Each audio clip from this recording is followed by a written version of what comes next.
जय श्री राम, जय श्री राम। बिना प्रेम भक्ति धूल जमारा। पहले यति गयो, राम राम तो सभी कवे ठगठा करे ओरे चोरे। राम राम तो सभी कवे ठगठा करे ओरे चोरे।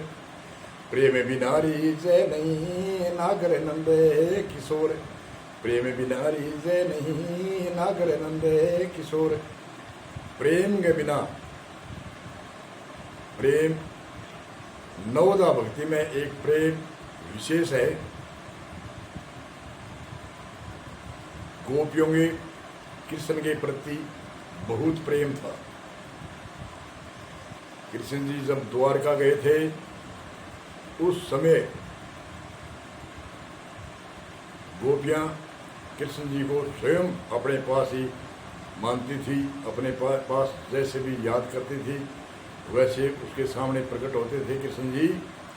तो उद्धव जी की परीक्षा लेने के लिए उद्धव जी को कृष्ण जी ने कहा, उद्धव जी मैं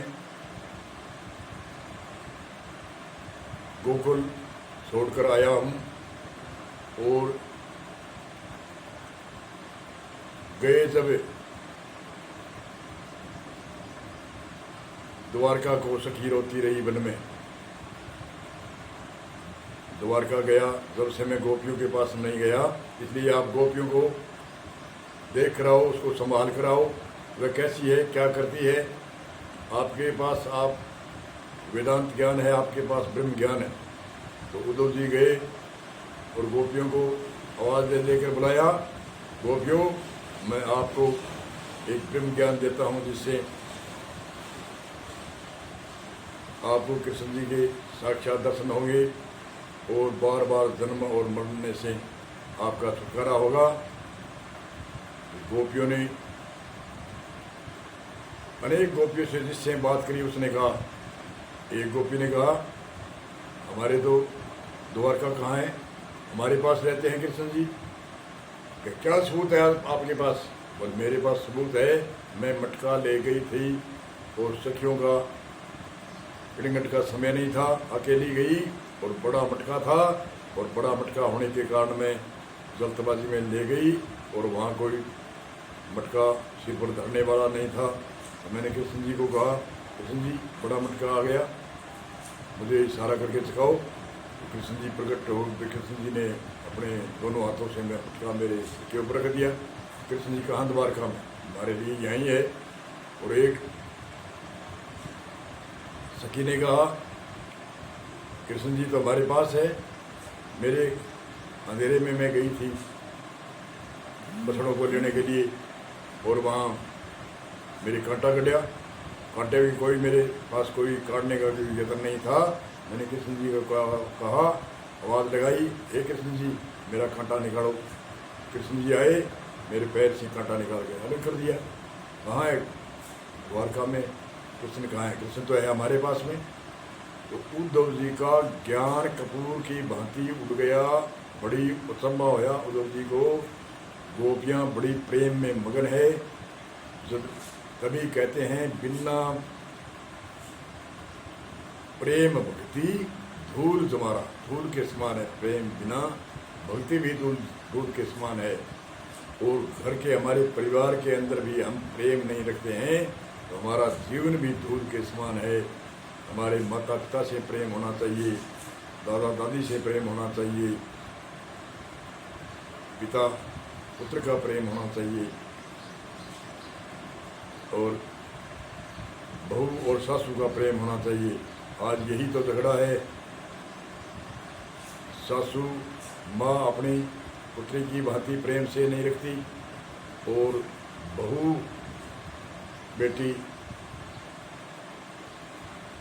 माता के समान नहीं मानती। माता के समान जैसे अपनी माता सुतेली माता होती है, खुद की माता जन्म देने वाली, वो माता अगर ये 10 नुक्स निकाल देती है, 10 उसको बेटी को ओलमा दे देती है तो वह कोई गुस्से में उसके टेंशन नहीं होती। और सासू माँ एक गलती अगर ये आवाज़ करके कहती है तो बहू बेटी के इतना रिएक्शन होता है कि मैंने ऐसे कह दिया, ऐसे कह दिया, तो वो अपनी माता जन्म देने वाली है, उसके लिए तो वो 10 ओलमा देगी, तो वह वैसे टेंशन भी नहीं करेगी और खुश होकर कहेगी कि चलो कोई नहीं माता, अब की बार गलती कर दी, आगे नहीं करूँगा। परंतु सासू माँ को एक शब्द अगर दे गलती का बोल देती है सासू माँ, उसकी इतनी रिएक्शन होती है, इतनी लंबी चौड़ी होती है। इसलिए गुस्से को, चिड़चिड़ापन को घर में त्यागना चाहिए। घर में प्रेम होगा, घर में गुस्से का त्याग होगा, घर में चिड़चिड़ापन का त्याग होगा, घर में प्रेम बढ़ेगा। घर में प्रेम बढ़ेगा तो समाज में प्रेम होगा और समाज में बुद्ध होगी, और घर में प्रेम होगा तो घर के सदस्यों की, समाज में उसकी बुद्ध होगी, उसकी सम्मान होगा उसका। और घर में प्रेम तो समाज में प्रेम, और समाज में प्रेम तो देश में प्रेम, और देश में प्रेम तो राष्ट्र में प्रेम। ऐसे ये प्रेम भौतिकवाद में भी लागू है, बिहार में भी लागू है और परमार्थ में भी लागू है। परमार्थ में भी प्रेम के बिना भक्ति नहीं होती, और बिहार हमारा जो जीवन क्रिया चलती है, इसमें भी हमारे परिवार संबंध के अंदर प्रेम नहीं है तो कुछ भी नहीं है, धूल के समान है कि बिना प्रेम भक्ति धूल जमारा, झूठा दुनिया का सोच आता रहा। और चाहे कितना भी सोच करो, कितना भी कैसे करो, कितना भी धन हो जाए, कितने भी सामग्री हो जाए, कितनी भी प्रॉपर्टी हो जाए, अगर प्रेम नहीं है, प्रेम होता है तो स्त्री पुरुष मिर्च रोटी खा करके, अपना ठंडा पानी पी करके प्रेम से वह रहती है, और घरे माल पड़ा रहता है, और तू मैं होके और लड़ाई झगड़े करके अनेक तरह से घर के अंदर विद्रोह पैदा होता है। तो विद्रोह पैदा होता है तो माल खजाना और प्रॉपर्टी उसके क्या काम की है। इसलिए हमारे समाज के अंदर भी प्रेम, हमारे जीविका चलाने के लिए भी प्रेम, घर में प्रेम, समाज में प्रेम, देश में प्रेम, राष्ट्र में प्रेम। प्रेम और चिड़चिड़ापन, गुस्सा की तो तिलांजलि दे दो, तिलांजलि दे दो। तो हमारे, हम प्रेम से रहेंगे तो हमारी औलाद भी वो प्रेम देखेगी, आगे आज से आगे विकास होगा प्रेम से। और अगर ये लड़ाई झगड़ा तो मैं करते रहेंगे तो हमारे बच्चे, जो वर्तमान में बच्चे, छोटे बच्चे हैं, वो देखते हैं तो वो जैसे माता पिता करते हैं वैसे ही वो करेंगी। इसलिए हमारे समाज के अंदर सात्विक बुद्धि और धैर्य के साथ में परिवार में अपना पालन करना चाहिए। आज जो पुरानी मर्यादा है, उनको आज की युवा बालक बालिका जो मर्यादा छोड़ रही है, उससे आप भी दुख पाती है और समाज को भी दुख होता है, परिवार को दुख होता है। इसलिए सावधानी से जो हमारी भारतीय संस्कृति है, भारतीय सभ्यता है, उनको अपनाना चाहिए। और बड़े बुजुर्गों का सम्मान जब तक नहीं होगा, बुजुर्गों के सम्मान से 4 चीज़ें, धन मिलता है, आयु बढ़ती है, यश बढ़ता है, कीर्ति बढ़ती है, आदि आदि अनेक तरह से प्रणाम करने से कई हमारे गुण मिलते हैं। प्रणाम करने से अपने ही मन की गिलानी दूर होती है, अपने ही कुकर्म दूर होते हैं। इसलिए मर्यादा से रहना, धैर्य से रहना और सात्विक भाव से रहना और प्रेम से आपस में, परिवार में प्रेम से रहेंगे, बाल बच्चों से प्रेम करेंगे, माता पिता से प्रेम करेंगे, माता पिता बच्चों को प्रेम करेगा। कोई नुक्स गलती होती है तो उनको कोई बार बार रिपीट नहीं करनी चाहिए। कोई किसी से गलती होगी तो उसको थोड़ा बढ़ावा कर दे करके अपने आप ही वो समझेगा, धीरे धीरे वो गलतियाँ कम करता जाएगा। जो हम संस्कार देते हैं, संस्कार 15 साल से नीचे का बालक होता है, उसको थोड़ी सी डांट संदेश देते हैं। वो नहीं मानने तो ज़्यादा करके प्रेम से उनको समझाने की कोशिश करें और आंतरिक भाव से समझाने की कोशिश करें। इसलिए हमारे